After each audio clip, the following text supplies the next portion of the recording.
Sir, Panhalgad देशातील व परदेशातील पर्यटनासाठी किती सज्ज आहे?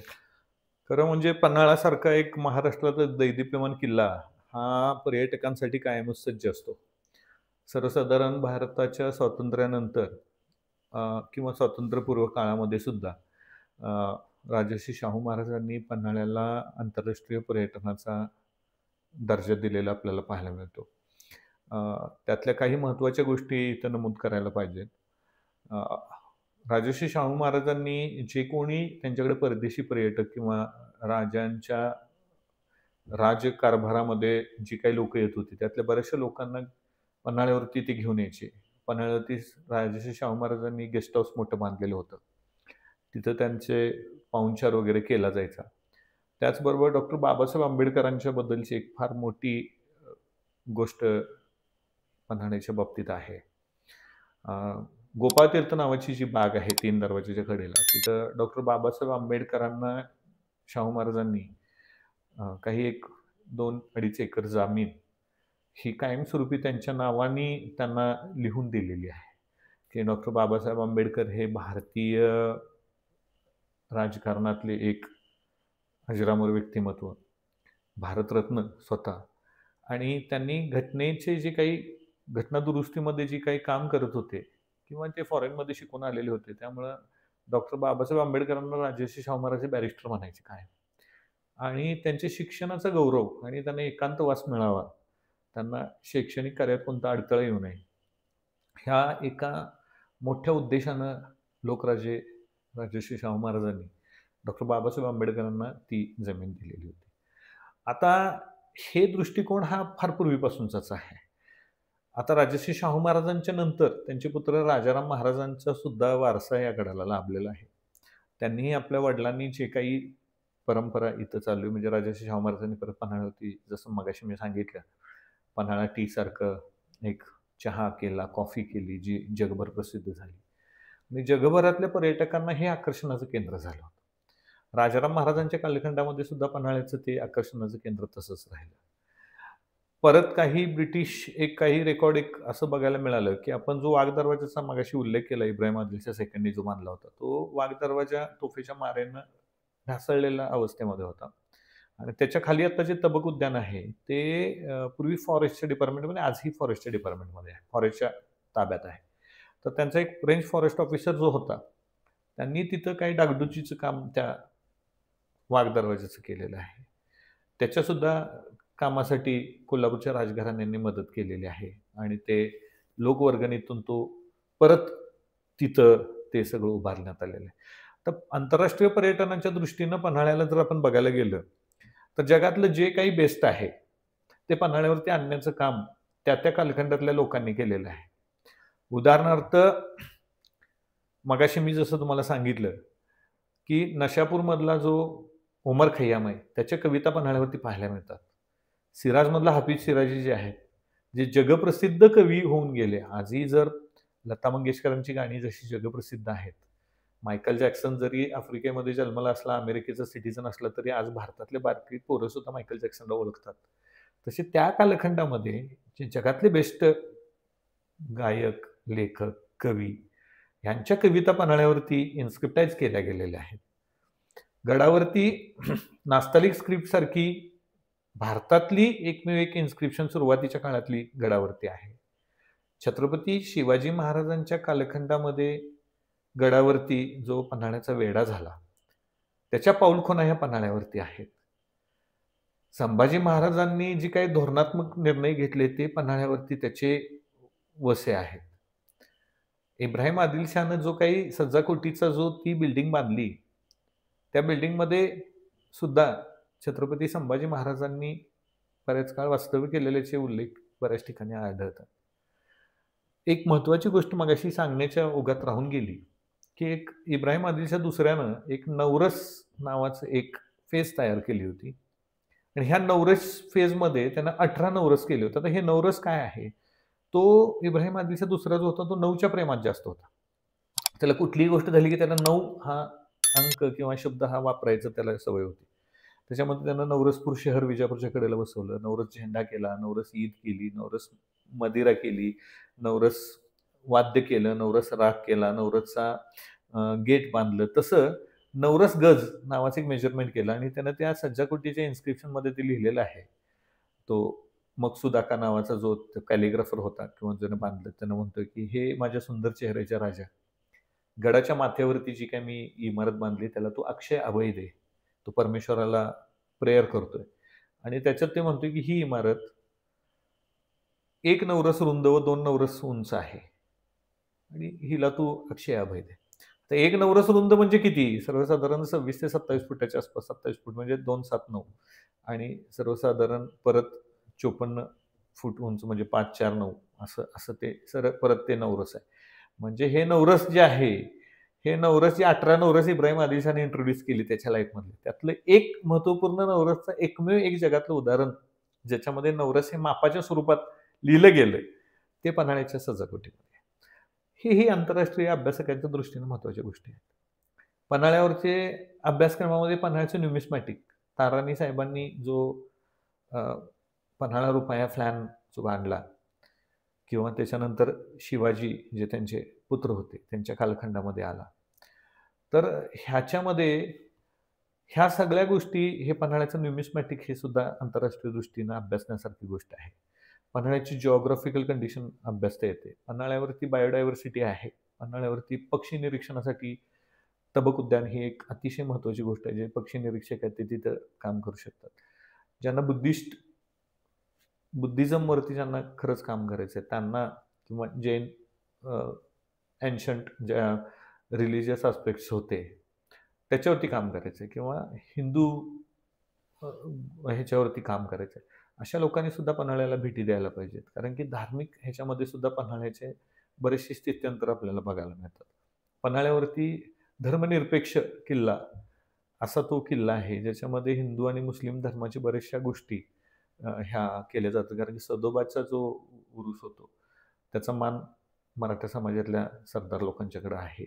पालखी उचलण्याचं वगैरे आणि तीच पालखी पुन्हा पुढे येऊन संभाजी महाराजांच्या मंदिरात सुद्धा येते. तिथूनच तो पहिला मानाचा वेढा वगैरे तिथं जातो. असे पन्हाळा हा एक आंतरराष्ट्रीय दृष्टीने बघण्यासारखा म्हणजे सगळ्यात महत्त्वाचं पन्हाळा हा कोल्हापूरला जवळचा प्रदेश आहे.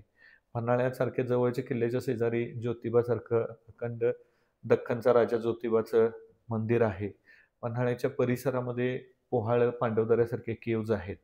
पन्हाळ्यावरती आज असलेल्या दख्खनीमधल्या किल्ल्यांमधले सर्वात जास्त स्ट्रक्चरल जे काही बिल्डिंग्ज आहेत, त्या पन्हाळ्यावरती उपलब्ध आहेत. आणि इथं अभ्यासकांना अभ्यासण्यासाठी पन्हाळा फार चांगला आहे. सगळ्यात महत्त्वाचं थंड हवेचं ठिकाण आहे. क्लायमेट इतकं सुंदर असतं, की पन्हाळ्यावरती तुम्ही एक क्लायमेटचा आनंद घेण्यासाठी लोकं येऊ शकतात. अप्रोचेबल रोड्स असल्यामुळे पन्हाळा पर्यटनाच्या दृष्टीनं, राष्ट्रीय आणि आंतरराष्ट्रीय पर्यटनाच्या दृष्टीनं पन्हाळा कायम सज्ज आहे. माझ्या माहितीप्रमाणे प्रतिवर्षी किमान 10,00,000 ते 15,00,000च्या दरम्यान पर्यटक पन्हाळ्याला भेटी देतात वर्षभराच्या कालखंडामध्ये. आणि सर्वसाधारण थंडीच्या कालखंडामध्ये नोव्हेंबर, डिसेंबर पासून ते अगदी पावसाळ्यापर्यंत, जून, जुलैपर्यंत पन्हाळा अगदी प्लीजंट वातावरण असलेला हा पन्हाळा, जे ब्रिटिश लोकांनी सुद्धा ते रेकॉर्ड करून ठेवलेलं. तर गडावर जाण्यापूर्वी पर्यटकांना काय माहिती असावी? गडावरती जाण्यापूर्वी पर्यटकांनी खरं म्हणजे गडावर असलेले जे मॉन्युमेंट्स आहेत, गडावरती 100च्या वर मॉन्युमेंट्स आहेत. गडावरती अशी अजून बरीचशी ठिकाणं आहेत, की जी ठिकाणं लोकांच्या निदर्शनास आलेली नाहीत. म्हणजे अगदी तटातली तालीम हे एक उत्तम उदाहरण आहे, की पन्हाळ्याचं जी तटबंदी आहे त्याच्यामध्ये आतमध्ये एक तालीम आहे. जर तुम्ही 3 दरवाजाकडून लता मंगेशकर बंगला किंवा पराशर गुहा, तर हा मगाचपासून मी जो उल्लेख करायचा राहिलो, पराशर गुहा हा एक महत्त्वाचा पन्हाळ्यावरती बघण्यासारखं ठिकाण आहे. आणि त्या पराशर गुहेकडे जात असताना किंवा पावनगडला जात असताना जे रस्ता आहे त्याच्या कडेला जो तट आहे, तर तटामध्ये तालीम आहे किंवा जो काही काली बुरुज नावाचा इकडं आपल्या कोल्हापूर बाजूला जो पावनगडाच्या बाजूला बुरुज आहे, त्याच्यामध्ये एक टनेल वे आहे. म्हणजे बोगदा सदृश्य असं ती वाट आहे, चोरवाट आहे. म्हणजे अगदी काली बुरुजावरून तुम्ही खाली उतरला, त्या बोगद्यातनं खाली उतरला, अगदी तुम्ही गडाच्या बाहेर जाऊ शकता. असं टनेल सबवे तिथं उपलब्ध आहे.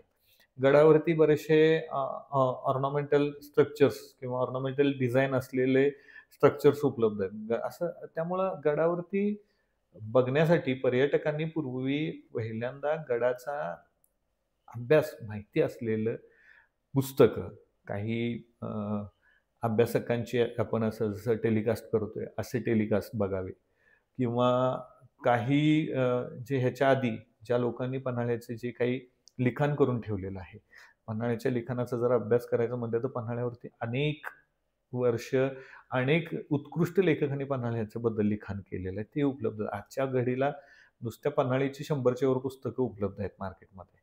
म्हणजे नुसता पन्हाळाच जर नुसतं बघायचं आणि त्याची जर हे बघायची म्हटली तर छोटी-मोठी पुस्तकातले लेख वगैरे, परदेशी पुस्तकं वगैरे हे सगळं बघितलं तर ते 100च्या वर आकडाच आहे. त्यामुळे पन्हाळा जायच्या आधी आणि दुसरी गोष्ट पन्हाळ्यावर जात असताना पर्यटकांनी हुल्लडबाजी करू नये. पन्हाळा हा एक पवित्र ठिकाण आहे. तिथं दंगा, मस्ती, मौज मजा करण्यासाठी आपण पर्यटक म्हणून जरी आलात, तरी इतर पर्यटकांना आपला कोणताही पद्धतीचा अ, त्रास होऊ नये याची काळजी सर्वांनीच घ्यावी. तारुण्य हे प्रत्येकाच्या आयुष्यात येतं. प्रत्येकजण तारुण्यातनं गेलेला असतो. म्हणून आपल्याला तारुण्य कोणाला चिरंतर मिळालेलं नाही. त्यामुळे त्या तारुण्याचा उपयोग हे गडावरच्या वास्तू बघण्यासाठी, त्याचा अभ्यास करण्यासाठी, त्याच्यामध्ये वेगवेगळे कामं करण्यासाठी करावा. तिथे येऊन हुल्लडबाजी करणं, महिलांना त्रास होईल, वयोवृद्धांना त्रास होईल किंवा तिथल्या स्थानिकांना त्रास होईल अशी कोणतीही घटना करू नये. कोणत्याही अभ्यासाला धार्मिक रंग देऊ नये.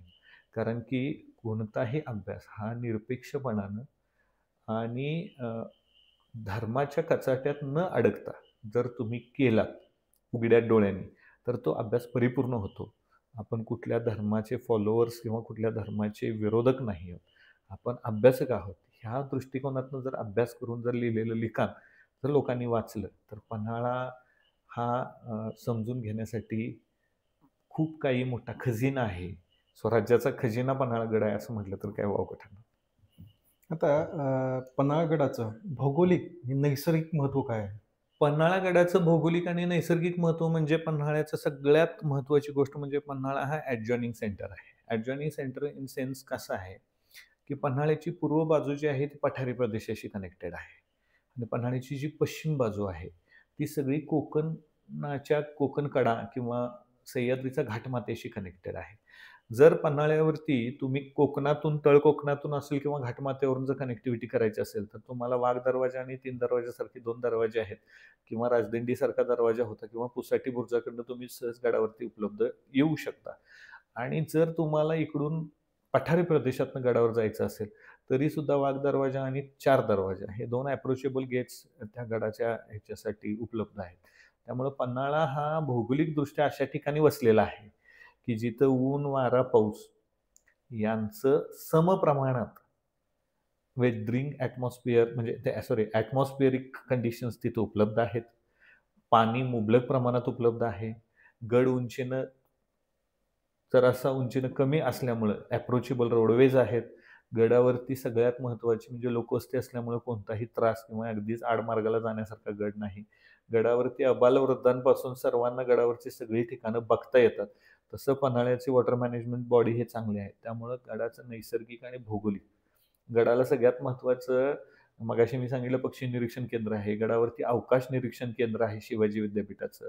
गडावरती असणाऱ्या भौगोलिक कंडिशनवर जिओलॉजिकल डिपार्टमेंटचे तिथे स्टडी चालतात.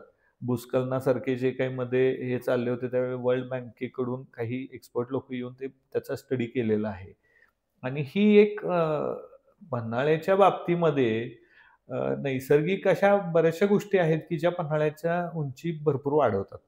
त्यामुळं कल्चरल हेरिटेज असेल, नॅचरल हेरिटेज असेल आणि अजून कोणत्याही प्रकारच्या म्हणजे जर आपण वारसा संवर्धनाच्या गोष्टी करत असू, तर पन्हाळा हा एक दैदिप्यमान वारसा आहे. मराठ्यांच्या इतिहासातला आणि छत्रपती शिवाजी महाराजांच्या इतिहासातला आणि आपल्या सर्वांच्याच पूर्वजांनी राखलेला हा एक दैदिप्यमान वारसा आज पन्हाळ्याला आहे.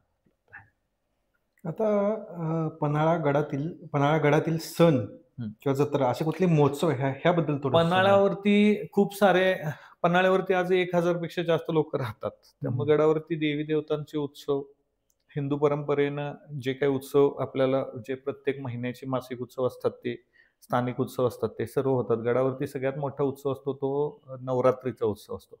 गडावरती करवीर महात्म्याचा जर आपण रेफरन्स घेतला तर त्याच्यामध्ये आपल्याला 3 अंबाबाईंचा रेफरन्स मिळतो. एक म्हणजे शिराळेची अंबाबाई जगदंबा, दुसरी पन्हाळ्याची अंबाबाई आणि तिसरी कोल्हापूरची अंबाबाई. तर अशी कथा सांगितली जाते, की पन्हाळ्यावरती कोल्हापूरची जी अंबाबाई आहे, तिचं मूळ स्थानक हे शिराळा आहे. शिराळ्यावरून ती पन्हाळ्यावरती आली आणि पन्हाळ्यावरून ती कोल्हापूरला करवीर निवासिनी झाली. अशाही पद्धतीच्या कथा सांगितल्या जातात. तर शिराळ्याची अंबामाता, पन्हाळ्याची अंबामाता आणि कोल्हापूरची अंबामाता ही एकाच देवीची रूपं आहेत. त्यामुळे नवरात्र उत्सवात सगळ्यात मोठा सेरेमनी हा पन्हाळ्यावरती होतो. दुसरी गोष्ट सदोबांचा जो दर्गा आहे, तिथे एक जुलूस एक म्हणजे त्याचं थोडक्यात काय म्हणू शकतो, इस्लाम धर्मामध्ये जे काही त्यांचा उरूस असतो, तो होतो. कारण की सदोबांची जन्मतिथी आणि मृत्यूतिथी ही एकच दिवसाची आहे, हं, असं हं, हं, अभ्यासात्मक काही लोकांची तिथल्या म्हणणं आहे. त्यामुळे तो एकच दिवस असल्यामुळे तो उरूस तिथं मोठ्या प्रमाणात होतो. त्याच्याबरोबर गणेश उत्सव पन्हाळ्याचा फार चांगला सुंदर पद्धतीने गणेश उत्सव. दीपावलीसारखा, दसऱ्यासारखा सण पन्हाळ्यावरती चांगल्या पद्धतीने केला जातो. मकर संक्रांतीसारखा सण केला जातो. आपण अगदी आत्ताच्या मॉडर्न इंडियामध्ये आपण डॉक्टर बाबासाहेब आंबेडकरांची जयंती असेल, अ, त्याचबरोबर शिवजयंतीसारखा अतिशय मोठ्या प्रमाणात शिवजयंती अ, म्हणजे ज्यावेळी 19 फेब्रुवारीची होते किंवा तुमची अक्षय तृतीयेची शिवजयंती असो, परंपरेची असो किंवा तिथीनुसार असो, या सगळ्या शिवजयंतीचा महोत्सव सगळ्यात मोठा पन्हाळ्यावरती केला जातो. शिवपुण्यतिथीचा, शिवाजी महाराजांच्या पुण्यतिथीचा सुद्धा महोत्सव केला जातो. गडावरती ताराराणींचे बाबतचे जे संबंधित उत्सव आहेत, ते उत्सव गडावरती केले जातात.